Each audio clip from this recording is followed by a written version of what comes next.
सरस्वतीं व्यासं देवीं सरस्वतीं व्यासं ततो जयमुदीरये। विजयाचे परम साधन अशा श्रीमद भागवतमाची कथा प्रारंभ करण्यापूर्वी साधकाने प्रथम भगवान श्री नारायणांना तसेच नरोत्तम नरनारायण ऋषींना, विद्येची देवी सरस्वतीला आणि श्रील व्यास देवांना सादर प्रणाम करावा। नष्टप्रायेषु भद्रेषु नित्यं भागवत सेवया भगवते उत्तम श्लोके भक्तिर्भवति नैष्टिकी। श्रीमद भागवतमचे निरंतर श्रवण केल्याने आणि शुद्ध भक्तांची सेवा केल्याने हृदयातील सर्व अमंगल पूर्णपणे नष्ट होते आणि ज्यांचे दिव्य स्तोत्र आणि स्तवन केले जाते अशा पुरुषोत्तम भगवंतांची प्रेममयी भक्ती दृढ रूपाने प्रस्थापित होते। इदं भागवतं नाम पुराणं ब्रह्मसंहितं उत्तम श्लोक चरितं चकार भगवन् ऋषि निःश्रेयसाय लोकस्य धन्यं स्वास्थ्यनं महत्। हे श्रीमद भागवतम म्हणजे भगवंतांचे वाङ्मयीन अवतार आहे आणि याची रचना भगवत अवतार श्रील व्यास देवानी केली आहे। सर्व लोकांचे परम कल्याण हाच याचा उद्देश आहे। हे सर्वतः यशस्वी आहे, पूर्ण आनंदमय आहे आणि परिपूर्ण आहे। ओम ज्ञानतिमिरान्धस्य ज्ञानाञ्जनशलाकया चक्षुरुन्मीलितं येन तस्मै श्री गुरुवे नमः। श्री चैतन्य मनोभीष्टं स्थापितं येन भूतले स्वयं रूपा कदा मह्यं ददाति स्वपदान्तिकम्। वन्देऽहं श्रीगुरो श्रीयुतपदकमलं श्रीगुरुन् वैष्णवांश्च श्रीरूपं साग्रजातं सहगण रघुनाथन्वितं तं सजीवम् साद्वैतं सावधूतं परिजनसहितं कृष्ण चैतन्य देवं श्री राधा कृष्ण पादान् सहगण ललिता श्री विशाखान्वितांश्च। हे कृष्ण करुणा सिंधु दीनबंधो जगत्पते गोपेश गोपिका कांत राधा कांत नमोस्तुते। तप्त कांचन गौरांगी राधे वृंदावनेश्वरी वृषभानुसुते देवी प्रणमामि हरिप्रिये। वाञ्छाकल्पतरुभ्यश्च कृपा सिन्धुभ्य एव च पतितानां पावनेभ्यो वैष्णवेभ्यो नमो नमः। नमो विष्णुपादाय कृष्णप्रेष्ठाय भूतले श्रीमते भक्तिवेदांत स्वामिन्निति नामिने। नमस्ते सारस्वती देवे गौरवाणी प्रचारिणे निर्विशेष शून्यवादी पाश्चात्य देशतारिणे। जय श्री कृष्ण चैतन्य प्रभु नित्यानंद श्री अद्वैत गदाधर श्रीवासादि गौर भक्त वृंद। हरे कृष्ण कृष्ण कृष्ण हरे हरे हरे राम राम राम हरे हरे। मुखं करोति वाचालं पंगुं लंघयते गिरिं यत्कृपातमहं वन्दे श्रीगुरुं दीनतारिणम्। हरे कृष्ण। श्रीमद् भागवतम स्कंध तिसरा अध्याय 24 कर्दम मुनींचे वैराग्य श्लोक नंबर 27।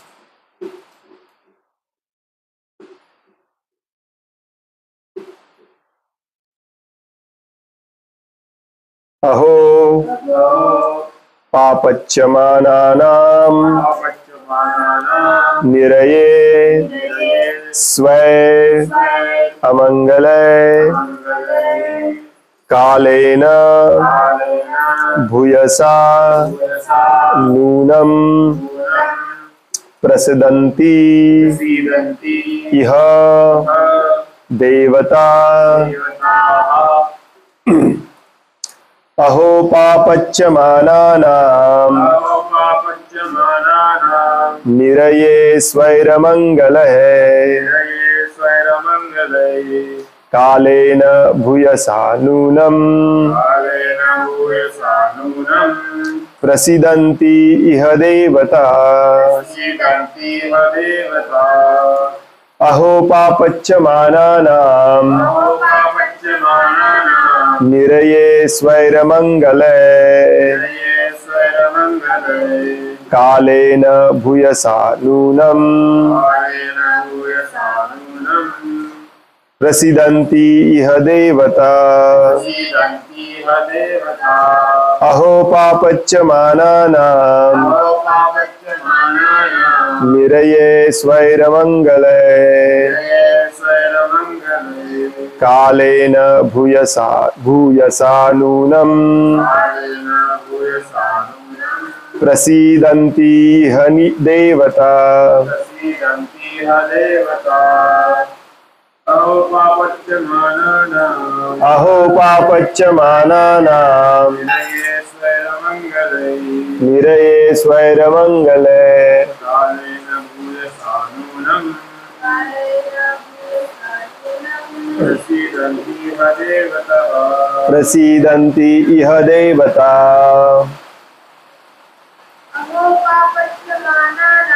अहो पापच्च मानानाम् निरये स्वैरमङ्गले कालेन भूयसा नूनम् प्रसीदन्ति इह देवता अहो अहो पापच्च मानानाम जे अत्याधिक दुःखी व पीडित आहेत त्यांच्यावर जे अत्याधिक दुःखी व पीडित आहेत त्यांच्यावर निरये नरकासम प्राकृतिक बंधनात नरकासन प्राकृतिक बंधनात स्वय स्वतःच्याच स्वतःच्या अमंगलय मंगलमय दुष्कर्मांमुळे दुष्कर्मांमुळे कालेन भूयसा कालेन भूयसा प्रदीर्घ काळानंतर दीर्घ काळानंतर नूनम नूनं खरोखर खरोखर प्रसीदंती सीदन्ति त्या प्रसन्न झाल्या आहेत त्या प्रसन्न झाल्या आहेत इह इह या भौतिक जगात या भौतिक जगात देवता देवता देवता भाषांतर कर्दम मुनी म्हणाले अहो स्वतःच्याच दुष्कर्मांमुळे स्वतःच्या दुष्कर्मांमुळे प्राकृतिक बंधनात खितपत पडलेल्या प्राकृतिक बंधनात इतपत पडलेल्या दुःखी जीवांवर या विश्वातील देवता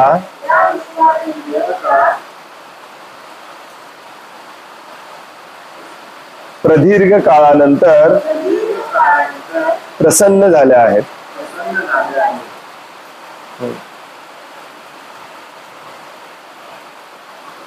काल आपला क्लास झाला नाही, माफ करा. आपण इथे येऊन थांबलो होतो जिथे कर्दम मुनींना जेव्हा समजलं की भगवान विष्णू हे अवतीर्ण होणार आहेत झालेले आहेत, तेव्हा त्यांना एकांत स्थळी त्यांच्याकडे जाऊन त्यांना प्रणाम करून त्यांना पुढील प्रमाणे असे म्हणाले. हे काय म्हणतात त्याला, जिथे जिथे भक्त हा भगवंतांना भेटतो तिथे तिथे प्रार्थना स्तुती यशोगान करतो. आणि हे श्लोक खूप सुंदर असतात आणि भरपूर काही त्यातून ज्ञान घेण्यासारखं पण असतं. फॉर एक्झाम्पल, हा जो आपण पहिला श्लोक आज सुरू केला वाचायला, त्या पहिल्या श्लोकामध्ये कर्दम मुनी स्ट्रॉंगली सुरू करतात. ते म्हणतात, अहो स्वतःच्याच दुष्कर्मामुळे प्राकृतिक बंधनात खितपत पडलेल्या दुःखी जीवांवरती या विश्वातील देवता प्रदीर्घ काळानंतर प्रसन्न झाले आहेत. देवता म्हणण्याचं कारण इथं हे आहे की भगवंतांना त्याच्या आधीच्या श्लोकामध्ये कर्दम मुनी म्हणतात देवतांचे प्रमुख विष्णू.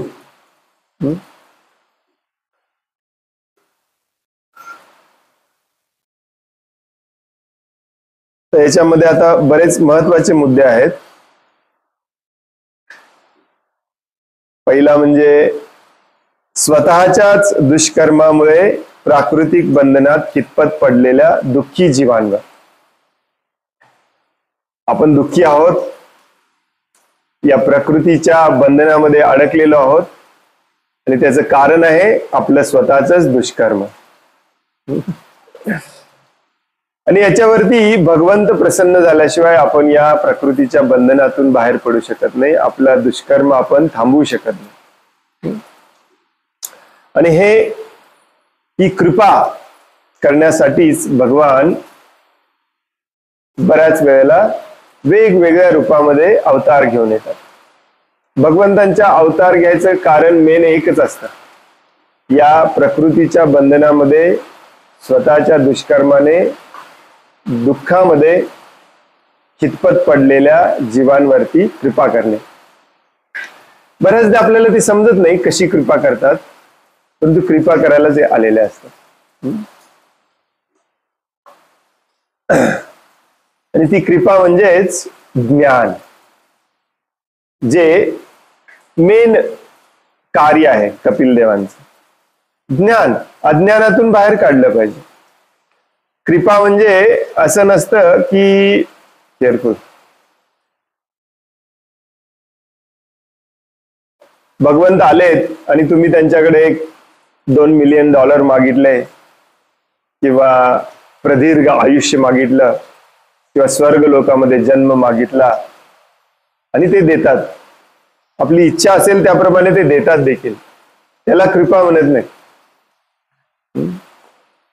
कृपा म्हणजे या भौतिक जगातून बाहेर पडणे, या भौतिक प्रकृतीच्या बंधनातून बाहेर पडणे, ती कृपा. आणि जनरली ही कृपा जी असते भगवंतांची, ती ज्ञानाच्या स्वरूपातच मिळत असते आपल्याला. आणि दुसरं काय पाहिजे आपल्याला? भगवान श्रीकृष्ण येतात, ज्ञान देतात. श्रील प्रभुपाद म्हणतात तात्पर्यामध्ये, हे प्राकृतिक जग म्हणजे दुःखाचे स्थान आहे, आणि याचे कारण यातील निवाशांचे अर्थात बद्ध आत्म्यांचे दुष्कर्म हेच आहे.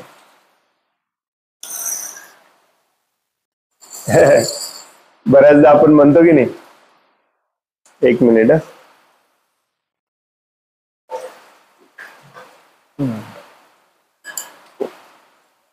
की हे जे भौतिक जगत आहे, प्राकृतिक स्थान,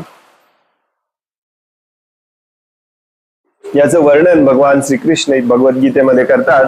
दुःखालयम अशाश्वतम, हे दुःखाचं आलय आहे, इथे दुःखच मिळणार. रुग्णालयामध्ये रुग्ण मिळणार, औषधालयामध्ये औषध मिळणार, मदिरालयामध्ये मदिरा मिळणार, ग्रंथालयामध्ये ग्रंथ मिळणार, तसं दुःखालयामध्ये दुःखच मिळणार. ही व्याख्याच आहे या भौतिक जगाची. आपण इथे सुख शोधायचा प्रयत्न करतोय, ते कधीही सफल होणार नाही.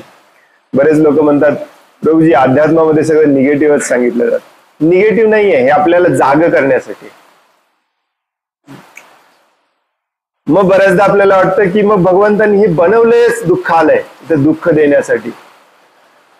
परंतु असं नाहीये की तुम्हाला विनाकारण दुःख दिलं जातं. असं नाहीये की एखादा व्यक्ती रुग्णालयामध्ये जाऊन रुग्ण होतो, तो रुग्ण असतो म्हणून तो रुग्णालयात जातो, हो की नाही? त्यामुळे या दुःखालय हे डिझाईन केलेलं नाहीये तुम्हाला दुःख द्यायला. इथे आपणच कारणीभूत आहोत आपल्या दुःखाला. आपलं दुष्कर्म, आपलं वाईट कर्म हेच कारणीभूत आहे आपल्या दुःखाला.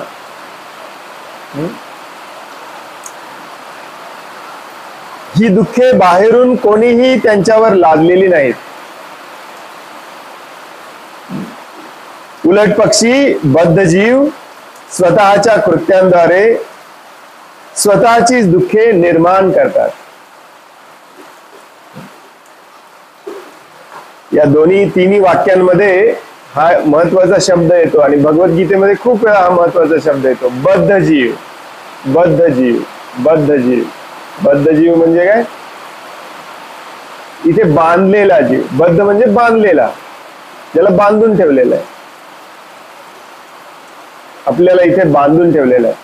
आपल्याला कळत नाही, परंतु बांधून ठेवलेला आहे. बऱ्याच वेळेला या भौतिक जगाची तुलना तुरुंगाशी, जेलशी केली जाते. जेलमध्ये, तुरुंगामध्ये कैद्यांना बांधून ठेवलं जातं. काही कैद्यांना एका रूम मध्ये साखळीने बांधून ठेवलं जातं, अजिबात बाहेर सोडलं जात नाही. काही कैद्यांना थोडंफार दिल्ले सोडलं जातं, दिली जाते, परंतु तो तुरुंगाच्या आतून बाहेर पडू शकत नाही. वेगवेगळ्या लेवलचे कैदी असतात, तसे आपण इथे वेगवेगळ्या लेवलचे कैदी आहोत. आणि आपल्याला या प्रकृतीच्या 3 गुणांनी बांधलेलं आहे, सत्वगुण, रजोगुण आणि तमोगुण. दिसत नाहीत. जसं ऍक्च्युअल खरोखरच्या तुरुंगामध्ये बेड्या किंवा साखळ्या दिसतात, तशा ह्या साखळ्या दिसत नाहीत, परंतु हेच बांधून ठेवतात आपल्याला. म्हणजेच काय, या भौतिक जगामध्ये आपल्याला इंद्रिय तृप्तीसाठी, स्वतःच्या स्वार्थासाठी हे प्रकृतीचे 3 गुण काम करायला भाग पाडतात. ते आपण काम केलं की त्याचं फळ भोगायला आपण बांधील असतो. ते फळ भोगण्यासाठी आपल्याला पुन्हा जन्म घ्यावा लागतो, पुन्हा मृत्यू आहे, पुन्हा जन्म घ्यावा लागतो. आणि जोपर्यंत आपण या भौतिक जगामध्ये जन्म घेत राहणार, तोपर्यंत इथले दुःख आपल्याला भोगावे लागणार, कारण हे दुःख आलंय. सुख पाहिजे असेल, कायमचं सुख पाहिजे असेल, तर हे भौतिक जग सोडून जायची इच्छा केली पाहिजे, इथून बाहेर पडायची इच्छा केली पाहिजे. तुरुंगात राहूनच मला सुख मिळेल याची अपेक्षा आपण करू शकत नाही. जो बुद्धिमान असतो तो विचार करतो की अरे रे, इथे एका सेलमधून दुसऱ्या सेलमध्ये कुठेही गेलो तरी इथे दुःखच आहे. खरं सुख आहे इथून बाहेर पडण्यामध्ये, म्हणून यांना बद्ध जीव म्हटलं जातं. प्रभुपाद लिहितात इथे, जंगलामध्ये, अरण्यामध्ये वनवा आपोआपच पेट घेतो. तेथे कोणास जाऊन आग पेटवावी लागत नाही. निरनिराळ्या वृक्षांमधील घर्षणामुळे आपोआपच अग्नी निर्माण होतो. तसे या संसारिक जगाच्या वनव्यामुळे जेव्हा अत्याधिक दाह होऊ लागतो, तेव्हा स्वतः ब्रह्मदेवांसहित सर्व देवता त्रस्त झाल्यामुळे पुरुषोत्तम श्री भगवंतांकडे जातात आणि उद्भवलेली दुःखद परिस्थिती नष्ट करण्याची विनंती त्यांना करतात. आणि त्यानंतर श्री भगवान अवतरित होतात. दुसऱ्या शब्दात सांगायचे तर बद्धजीवांचे दुःख पाहून देवता जेव्हा व्यतीत होतात, तेव्हा अशा दुःखांवर उपाय शोधण्यासाठी त्या भगवंतांकडे जातात आणि मग भगवंत अवतीर्ण होतात. भगवंतांच्या प्रकटनानंतर सर्व देवतांना जणू पुनरुज्जीवन लाभते. आणि म्हणूनच कर्दम मुनी येथे म्हणतात की कित्येक वर्षांच्या मानवी दुःखानंतर आता सर्व देवता संतुष्ट झाल्या आहेत, कारण भगवत अवतार कपिल देव आता प्रकट झाले आहे. ही जी दुःख आहेत या भौतिक जगातली, ही बऱ्याचदा आपण न मागताच येतात, हो की नाही. एक कुणी जाऊन भगवंतांकडे मंदिरामध्ये किंवा एखाद्या आपल्या पूजनीय व्यक्तीकडे जाऊन आपण कधी दुःखाची मागणी करतो का? ज्याला भगवद्गीता माहिती नाही आहे तो देखील मंदिरामध्ये जाऊन काय म्हणतो, काहीतरी चांगलंच मागतो, सुखाचीच मागणी करतो. परंतु दुःख जे आहे ते न मागता येतं.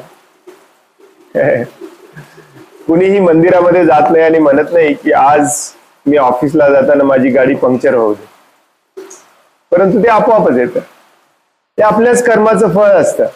आपल्याला माहित नाही, कळत नाही या जन्मातलं कर्माचं फळ असतं किंवा मागच्या जन्मातल्या कर्माचं फळ असतं किंवा कित्येक जन्माच्या मागचं फळ असतं, म्हणजे ते आपल्याच कर्मामुळे असतं. ते आपण विसरलेलो असतो. त्यामुळे आपल्याला वाटतं की दुःख आपोआप येतं. जसं जंगलामध्ये आग आपोआप लागते असं आपल्याला वाटतं. जंगलामध्ये आग 2 झाडांच्या घर्षणामुळे लागते, त्याला कुणी थांबवू शकत नाही. तसंच ही दुःख जी आहेत त्याची विभागणी 3 ठळक विभागांमध्ये केली जाते या भौतिक जगामध्ये. आधी दैविक क्लेश, देवी देवतांनी, दैवतांनी, दैवाने दिलेला त्रास, जसं की भूकंप आहे, महापूर आहे, अतिवृष्टी आहे, अनावृष्टी आहे, हे आपल्या हातामध्ये नसतं, हे देवी देवता कंट्रोल करतात.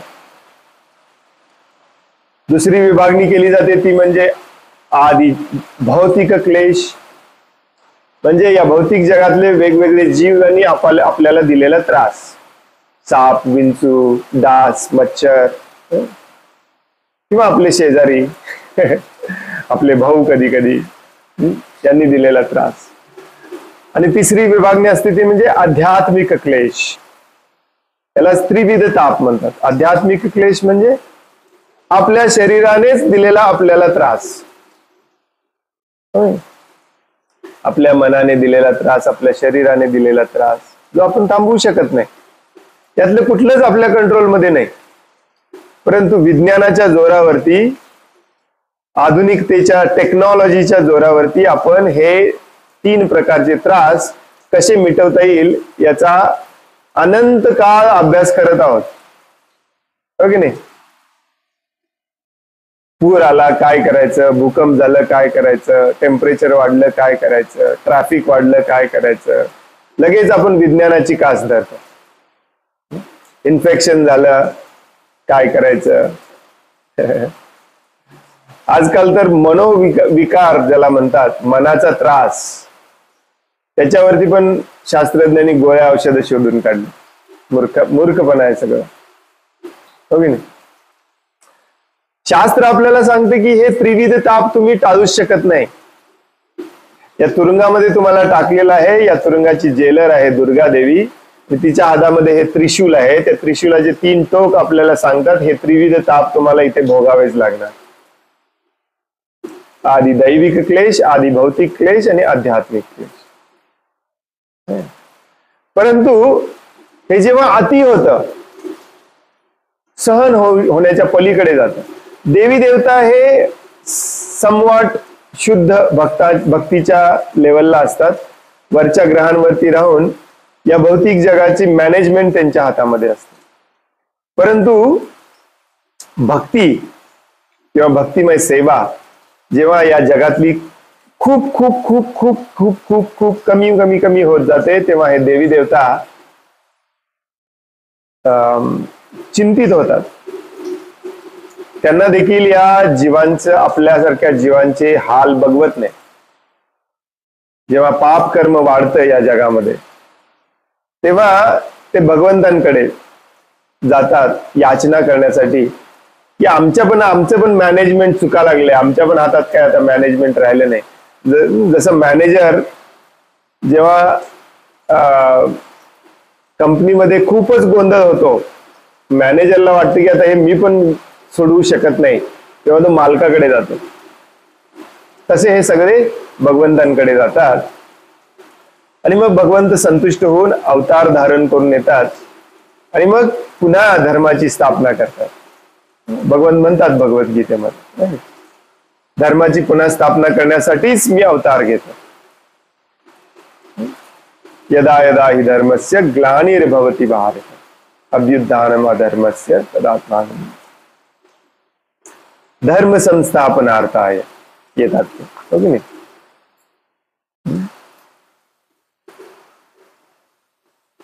जनरली हे देवी देवता डायरेक्टली भगवंतांकडे जात नाही, त्यांना ऍक्सेस नाही. ते आपल्या पित्याकडे जातात, आपल्या बॉसकडे जातात, ब्रह्मदेवांकडे जातात. बऱ्याचदा ब्रह्मदेव याच्यावरती प्रॉब्लेम जर छोटा असेल तर स्वतःच सोल्युशन काढतात, नसेल तर ब्रह्मदेव या सगळ्यांना घेऊन भगवंतांकडे जातात, विष्णूकडे जातात. म्हणून या श्लोकामध्ये कर्दम मुनी म्हणतात की प्रदीर्घ काळानंतर देवी देवता प्रसन्न झाले आहेत. भगवंत प्रसन्न झाले म्हणत नाही, ते देवी देवता प्रसन्न झाले. कारण देवी देवता जाऊन भगवंतांना अशी याचना करतात की तुम्ही या, आम्हाला मार्गदर्शन करा, या बद्ध जीवांना मार्गदर्शन करा. ही जी पाप वृत्ती वाढलेली आहे, ह्या जो अधर्म वाढलेला आहे, त्याचा नाश करा, जेणेकरून आम्ही चांगलं मॅनेजमेंट परत करू शकतो. म्हणून कर्दम मुनी म्हणतात की अशा प्रकारे देवी देवता प्रसन्न झालेले आहेत. पुढच्या श्लोकामध्ये कर्दममुनी म्हणतात, बहुजन्म विपक्वेन सम्यग योग समाधिना द्रष्टुम यतन्ते यतयः शून्यागारेषु यत्पदम. अनेक अनेक जन्मानंतर योगयुक्त संपूर्ण समाधीद्वारे परिपक्व योगीजन एकांत स्थळी परमपुरुष भगवंतांच्या चरण कमलांचे दर्शन घेण्याचा प्रयत्न करतात.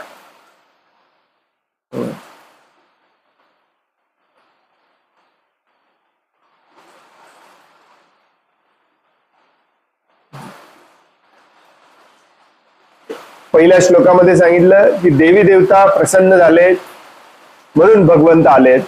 या दुसऱ्या श्लोकामध्ये सांगतात की जे योगीजन असतात, योगीजन म्हणजे भगवंतांशी ज्यांनी संबंध जोडलेला आहे त्याला म्हणायचं योगी. तो कसलाही योगी असू दे, कर्मयोगी असो, ध्यान योगी असो, बुद्धी योगी असो. योग या शब्दाचा अर्थ असतो भगवंतांशी जोडणे, आणि योगी म्हणजे जो भगवंतांशी जोडलेला आहे, जो भगवंतांची सेवा करतोय, भक्त आहे, भगवंतांचंच काम करतोय. अर्जुनाला सांगतात भगवंत तुला योगी व्हायचंय. आपल्याला देखील सांगतात आपल्या सर्वांना योगी व्हायचंय. हे दोन श्लोक कर्दममुनी मुद्दामून प्रशंसा करतात भगवंतांची, की देवता प्रसन्न झाल्या की तुम्ही येता, योगीजन तुमच्या चरण कमलांचा आश्रय घेतात, योगीजनांची तुमच्या चरण कमलांचं दर्शन घ्यायची इच्छा झाली की तुम्ही येता. आणि पुढच्या श्लोकामध्ये ते म्हणतात, कदाचित आपण पुढचा श्लोक उद्या वाचायचा आहे, परंतु ते पुढच्या श्लोकामध्ये म्हणतात की परंतु मी तर एक साधारण गृहस्थ आहे, आणि एका साधारण गृहस्थाच्या घरी तुम्ही अवतार धारण करून आम्हाला दर्शन देण्यासाठी आला आहात. ते आमचं केवढं मोठं भाग्य. नाही मी देवता आहे, नाही मी योगी आहे. जो एक शुद्ध भक्त असतो तो सदैव ही हीन भावना प्रदर्शित करीत असतो, जेणेकरून अहंकार ओव्हरटेक करणार नाही. म्हणून तो कर्दममुनी या दोन श्लोकामध्ये म्हणतात.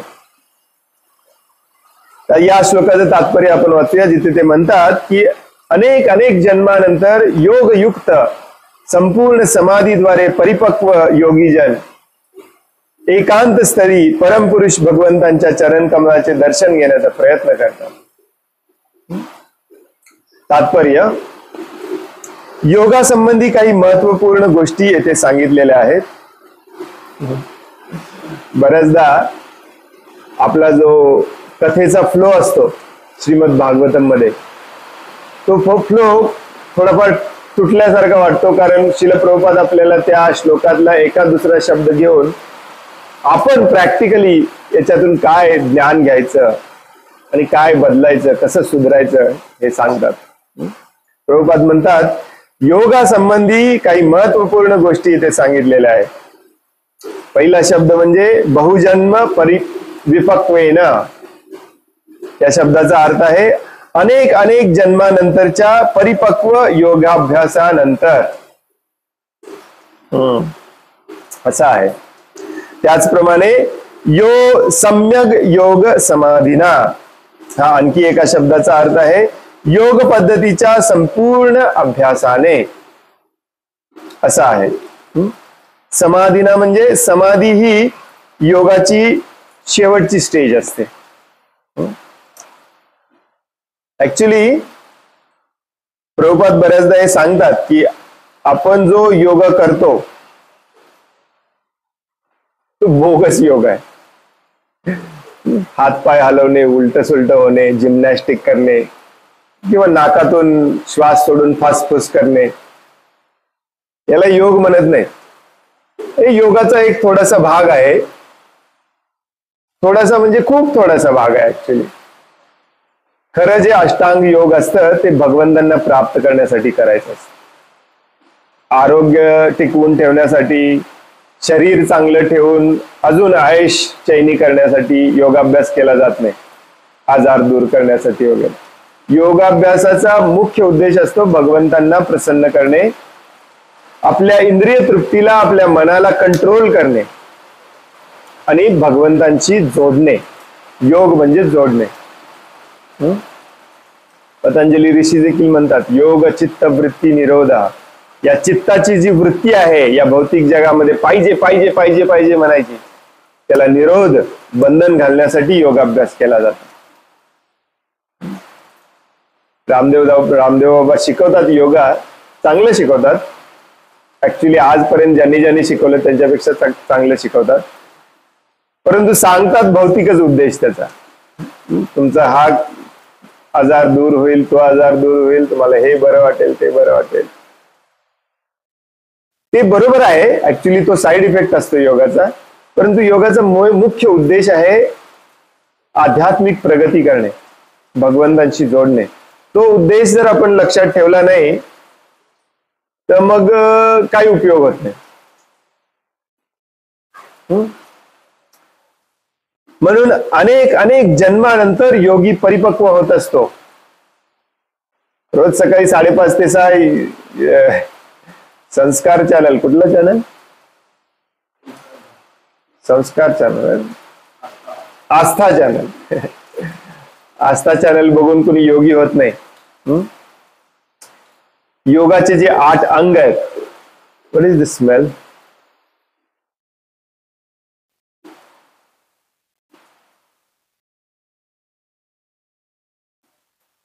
Smelling like plastic burning. मागे जरा बघून ये.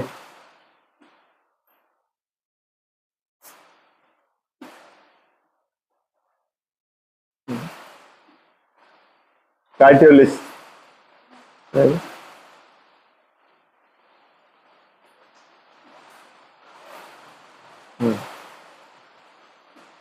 हा जो योग असतो त्याचे 8 अंग असतात.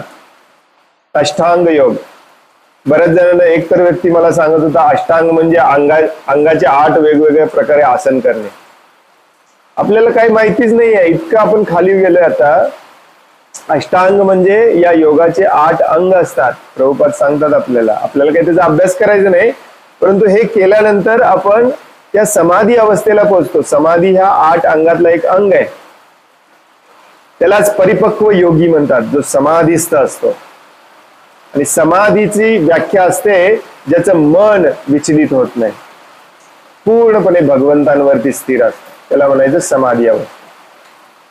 त्याला म्हणायचं अष्टांग योगातला समाधी. त्याची सुरुवात होते यम नियम, यम नियम, आसन, प्राणायाम, प्रत्याहार, मग धारणा, मग ध्यान, मग समाधी. यम म्हणजे काही गोष्टी टाळायच्या म्हणून सांगितलेल्या असतात, नियम घातलेले असतात, रेग्युलेटिव्ह प्रिन्सिपल्स, यम नियम, ते पहिल्यांदा पाळायला सुरुवात केली पाहिजे.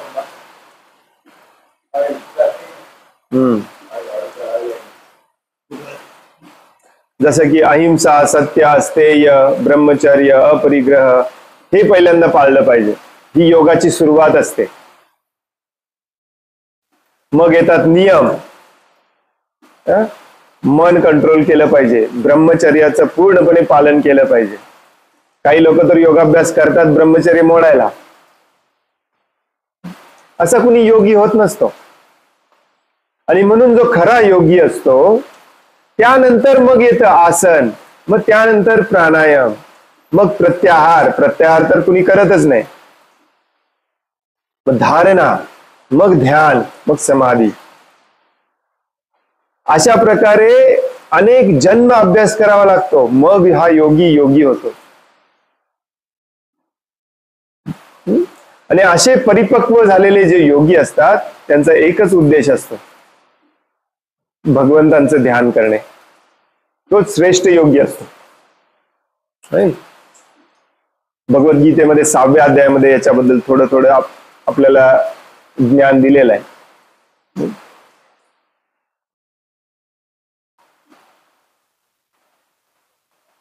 आणि 6व्या अध्यायाच्या शेवटी भगवान श्रीकृष्ण म्हणतात,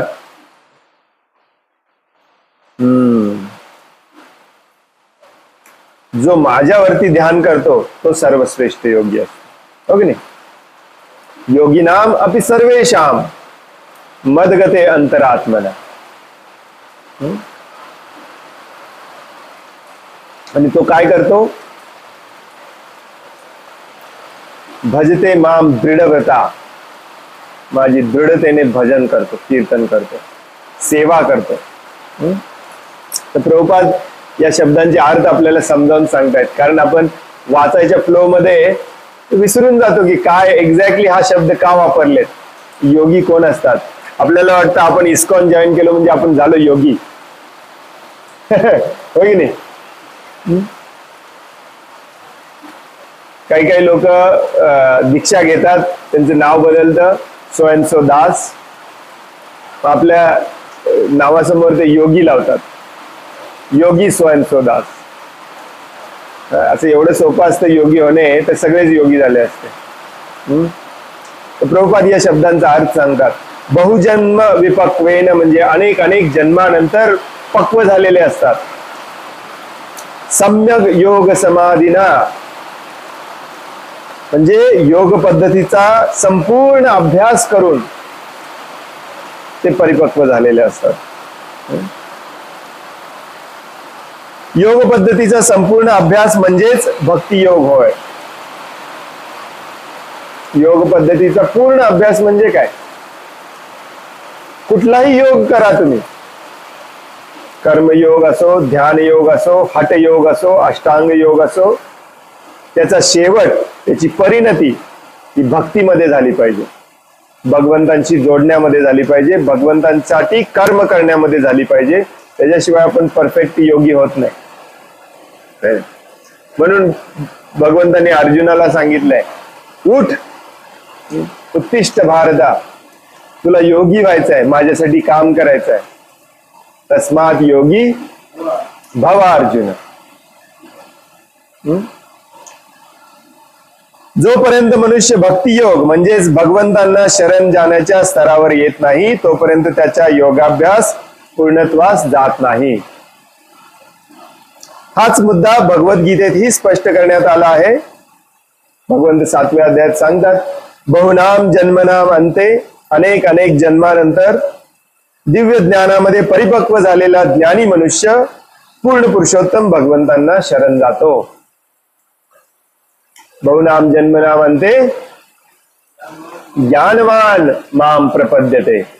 जो ज्ञानवान असतो, जसं बलवान धनवान तसा ज्ञानवान पूर्णपणे ज्ञानी, तो काय करतो? मला शरण येतो. माम प्रपद्यते, मला शरण येतो. आणि ही शरणावस्था काय असते? त्याच श्लोकामध्ये भगवंत सांगतात. कोणाला आठवते श्लोक? पुढचा लाईन, वासुदेव सर्वमिती. सगळं काही तो वासुदेव म्हणून पाहतो. हे वासुदेव आहे, हे वासुदेव आहे, हे वासुदेव आहे. सगळ्यांचा तो समान आदर करतो, सगळ्यांवरती समान प्रेम करतो. प्रत्येक वस्तू, प्रत्येक गोष्ट ही वासुदेवांच्या मालकीची आहे, ती वासुदेवांच्या सेवेमध्येच वापरली पाहिजे.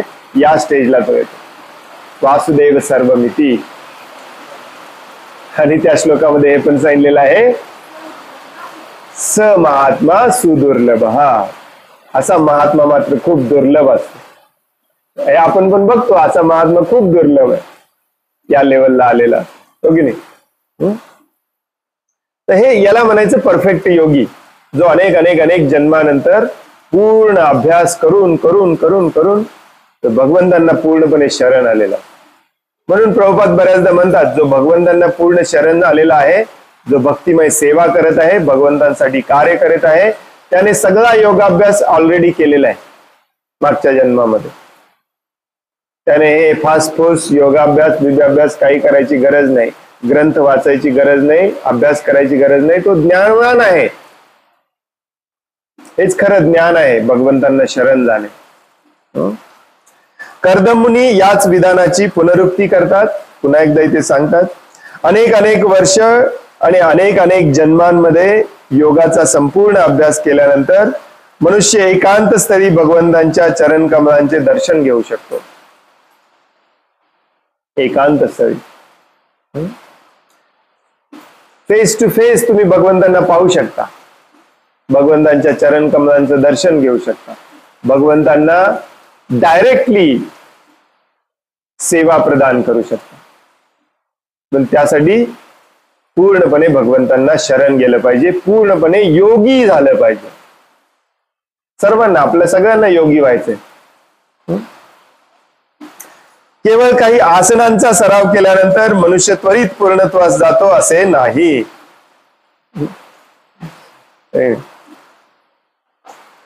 आजकाल आसन म्हणजेच योग झालेला आहे. आपल्याकडे गावामध्ये एवढा प्रचार नसतो, परंतु तुम्ही मुंबई, पुणे, बँगलोर अशा ठिकाणी गेला, पाश्चात्य देशामध्ये तर खूपच फॅड आहे. ऍक्च्युली योगा स्टुडिओ असतात, योगाचे क्लासेस असतात, आणि तुम्हाला ऐकून आश्चर्य वाटेल, त्यांची फीज इतकी खतरनाक असते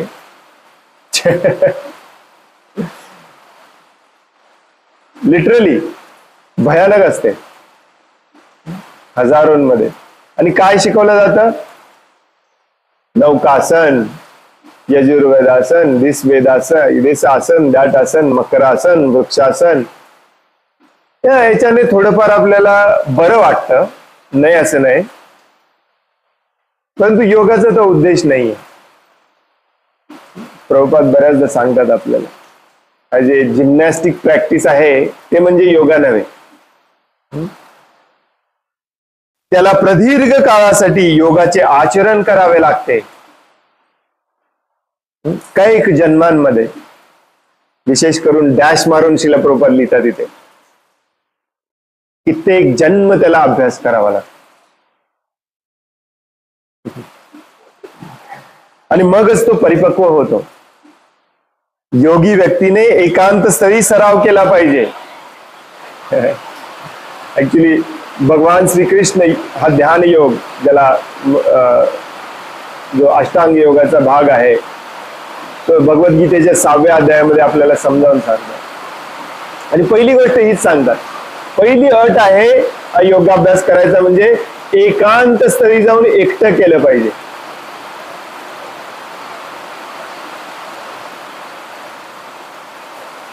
दुसरी अट काय सांगतात कोणाला माहिती आहे भगवद्गीतेमध्ये?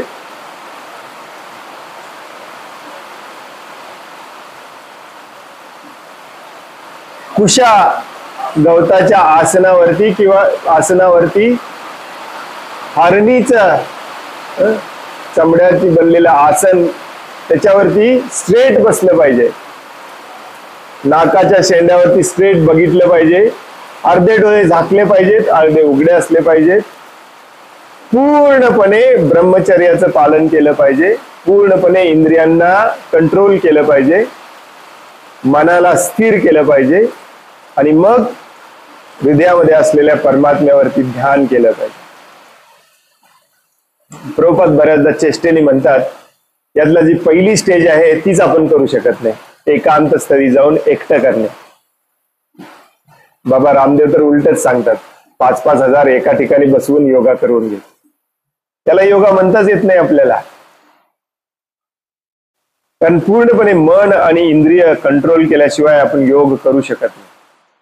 Very important. एखाद्या शहरात किंवा सार्वजनिक उद्यानात, गार्डन मध्ये योगाभ्यास करून केवळ काही पैशांच्या मोबदल्यात आपण परमेश्वर झाल्याचे मनुष्य घोषित करू शकत नाही. 4 पैसे दिले आणि योगा केला, असे योगा करणारे दुसऱ्याच दिवशी त्यांना वाटते, अरे मी पण भगवान झालं. एवढं चीप नसतं, हो की नाही? हा सर्व प्रभुपादांची वाक्य वाचतोय मी बरं का, जेव्हा जेव्हा मान खाली घालते तेव्हा. हा सर्व धडधडीत खोटा प्रचार आहे. वाव, हा सर्व धडधडीत खोटा प्रचार आहे. दुर्दैवाची गोष्ट बघा, आपण पण तेच करतोय. भक्त लोक आपले तेच करतात आणि वर सांगतात, नाही प्रभूजी त्यांना भक्तीत आणण्यासाठी करतोय. अरे आता 10 वर्ष झालं तो हे तुम्ही सांगितलेलं योगाच करतोय, तो पुढे भक्तीत पुढे कधी सरकणार आहे? आणि पैसे का घेता तुम्ही मग त्याला भक्तीत आणण्यासाठी करताय का? बघा तुम्ही योगा शिबिर आपल्या मंदिरामध्ये वगैरे, आश्रमामध्ये, सेंटरमध्ये योगा शिबिर असतं. आणि फी पण असली खतरनाक असते, गरीब माणसाने तिकडे बघितलंच नसलं पाहिजे. 4 दिवसाचा योगाभ्यासाचा कोर्स, काही काही ठिकाणी तर योग शिकवायचा कसा याचा कोर्स घेतला जातो. योगा टीचर्स कोर्स 15,000 रुपये 4 दिवसांसाठी. प्रभुपाद म्हणतात हा सर्व धडधडीत खोटा प्रचार आहे. आय डोंट नो इंग्लिश मध्ये काय शब्द वापरतात. दिस इंग्लिश मध्ये शब्द वापरतात, this is all bogus propaganda. Full too बोगसगिरी चालू आहे. आता शिल प्रभुपादांच्या नावाखाली बोगसगिरी चालू आहे. या दुर्दैवी स्टेजला आपण आलेला आहे, कारण इंद्रिय तृप्तीची इच्छा आपली जात नाही. शिल प्रभुपादांनी सांगितलंय ब्रिज प्रीचिंग आहे. ब्रिज प्रीचिंग म्हणजे कुठल्या तरी वेगळ्या नावाखाली त्यांना आणायचं आणि मग त्यांना भक्त बनवायचं. हे त्यांची पण फसवेगिरी आहे ना. प्रभुपादांनी कधीच केलं नाही, पूर्व आचार्यांनी कधीच केलं नाही, चैतन्य महाप्रभूंनी कधीच केलं नाही. तुम्ही कशाला करताय ब्रिज प्रीचिंग? कुणी शोधून काढलंय ब्रिज प्रीचिंग? प्रभुपादांचे एवढे लेक्चर ऐकले, कधीच ऐकले नाही ब्रिज प्रीचिंग. नाही, त्यांना अट्रॅक्ट करण्यासाठी. कशाला अट्रॅक्ट करण्यासाठी? बरेच भक्त आपल्या नावाखाली लिहितात IIT Mumbai, IIT Bombay, MTech. याला शिल प्रभुपाद म्हणतात कत्तलखान्यातली डिग्री. आणि मी विचारल्यावर सांगतात नाही प्रभूजी, त्याला अट्रॅक्ट होऊन लोक यावेत म्हणून आम्ही लिहिले. प्रभुपादांकडे लोक का अट्रॅक्ट झाले? त्यांचं हृदय शुद्ध होतं, स्वच्छ होतं, प्युअर होतं म्हणून. हे बोगसगिरी आहे. बोगसगिरी बंद केली पाहिजे. योगा शिबिर वगैरे. ऍक्च्युली प्रभुपादांचे तुम्ही जर योगा सर्च केला वेदाभ्यासामध्ये तर तुम्हाला आढळेल बरेच भक्त प्रभुपादांच्याकडे आले, आपण पण योगा शिबिर घेऊया का? बरेच लोक येतात योगाच्या शिबिराला, त्या निमित्ताने आपल्याला बरेच नवीन भक्त मिळतील. प्रभुपादांनी म्हटले असली बोगसगिरी आपण नाही करायची, फालतूगिरी आहे योगा शिबिर वगैरे, बंद कराय. प्रभुपादांनी सांगितलं ऍक्च्युली, आणि आपण करतोय त्याच नावाखाली करतोय नवीन भक्त आणण्यासाठी. किती फालतूगिरी आहे बघा. सरळ सरळ प्रभुपाद म्हणतात धडधडीत खोटा प्रचार आहे, बोगसगिरी आहे. ओके नाही. एकदा तर एकाने विचारलं प्रभुपादांना, प्रभुपाद थोडे आसन केले, थोडे प्राणायाम केलं तर माझं आरोग्य चांगलं राहते, करू का नको? त्याला पण प्रभुपादांनी नको म्हणून सांगितलं. प्रभुपाद म्हणले काय गरज आहे?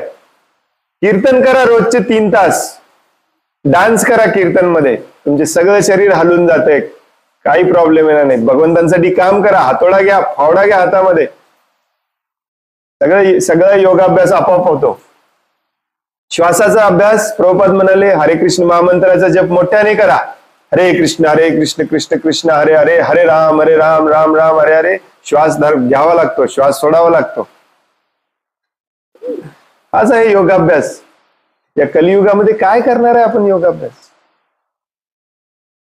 बरेच लोक प्राणायाम करतात, ते पण चुकीचा करतात. बरेच चुकीचा प्राणायाम केला तर खूप डेंजरस असते, माहितीये का तुम्हाला? कपालभाती वगैरे आहेत, कपालभाती वगैरे. तर तुम्ही उलट केला, चुकीचं केला, किंवा तो तुम्हाला हार्टचा प्रॉब्लेम असेल, बीपीचा प्रॉब्लेम असेल आणि थोडं जोरात केला, हे सगळं डेंजरस असतं ऍक्च्युली. कलियुगामध्ये आपण सगळ्यात पापी जीव आहोत, म्हणून आपण कलियुगात जन्माला आलेला आहे.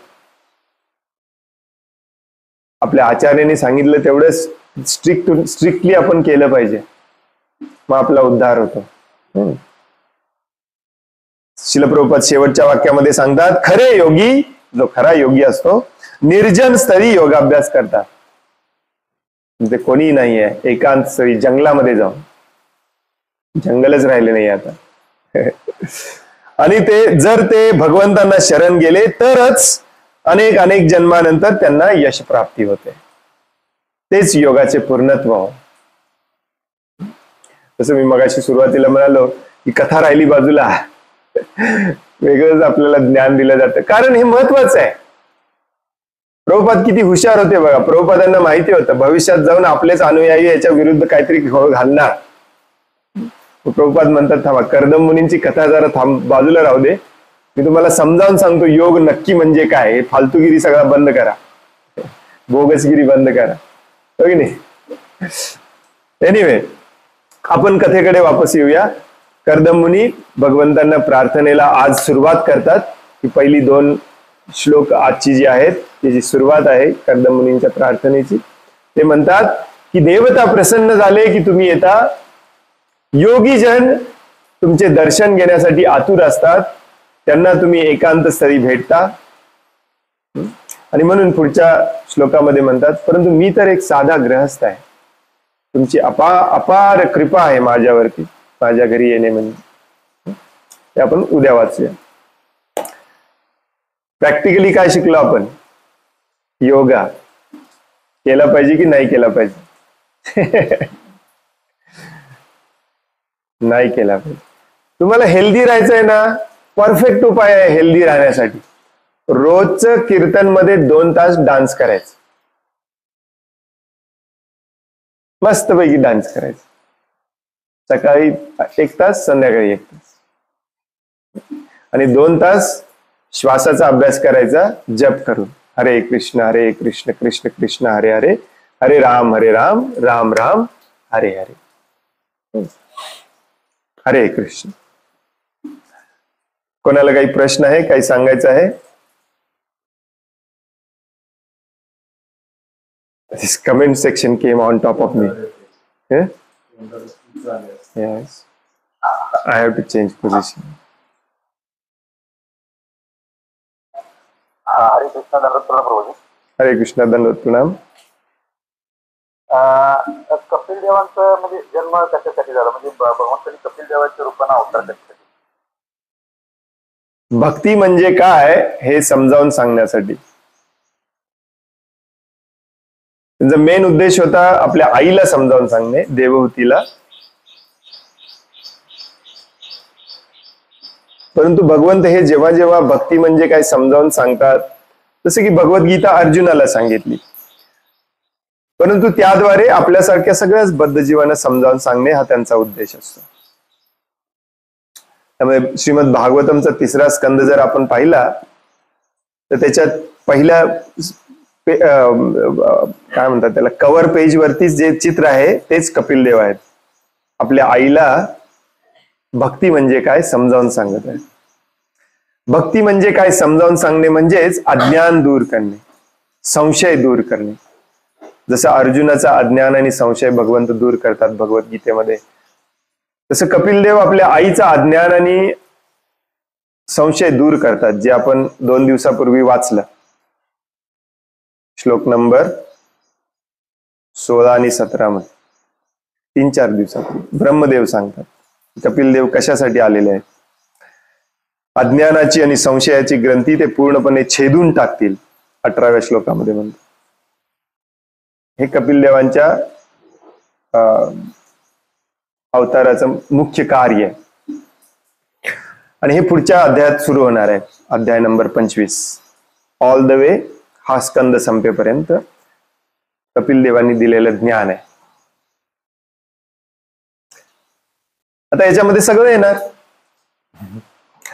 हे प्रभूजी नवीन आहेत म्हणून प्रभूजी असा प्रॉब्लेम येतोय. हा श्लोक 2च दिवसापूर्वी झालेला, 2 दिवसा हे रेकॉर्डिंग आहे बघा, तुम्ही बघा, जिथे ब्रह्मदेव सांगतात की कपिल देव का आलेत आणि कशासाठी आलेत, याच्यावरतीच आहे पूर्ण लेक्चर.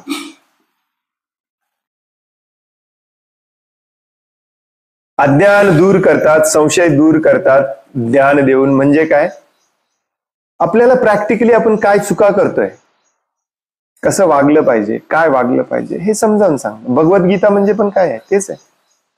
आणि भगवंतांच्या कुठल्याही अवताराचा हाच उद्देश असतो. काही काही वेळेला हे करण्यासाठी काही असुर लोक असतात, त्यांना मारावं लागतं.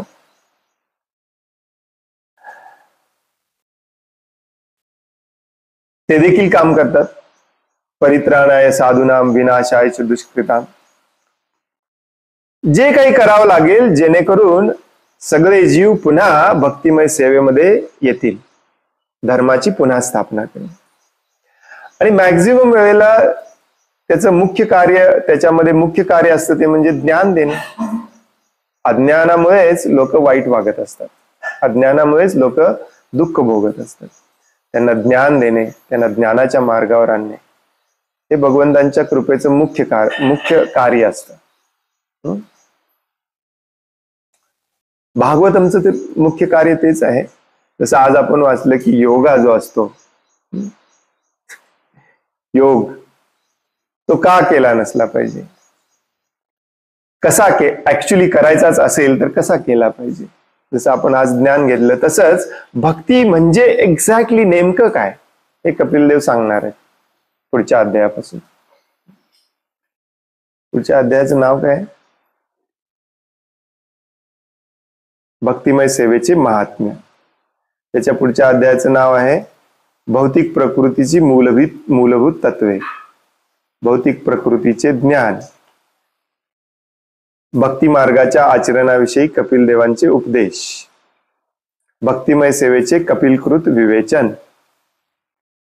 जीवांच्या हालचाली कपिल देवांचे उपदेश, सकाम कर्मांचे पाश कपिल देवांचे कार्य. हा स्कंद संपेपर्यंत तेच आहे.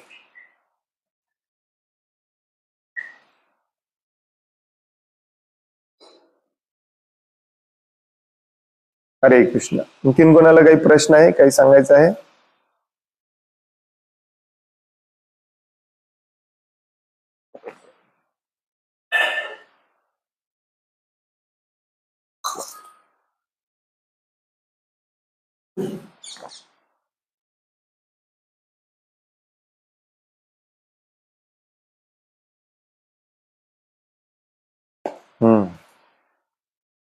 हरे कृष्ण.